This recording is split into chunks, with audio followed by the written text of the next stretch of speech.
Assalomu alaykum. Klient apparatni olib tashlamoqchi. Filtrni bitta o'rtog'i qo'ydirgan ekan bunaqa filtrni. Hozir bu yoq kunlarimiz issiq bo'lgan hisobiga hozir bu suvimizni illiq chiqaryapti, aytyapti-da. O'shaning uchun bizda mana bunaqa filtr qo'yamiz, hozir stopka qilamiz. Assalomu alaykum. Mana biz hozir mana bu apparat filtrni yechib tashladik.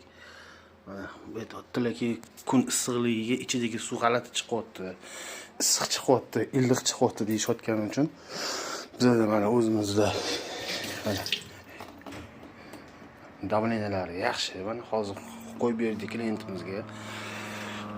TDSlari o'zida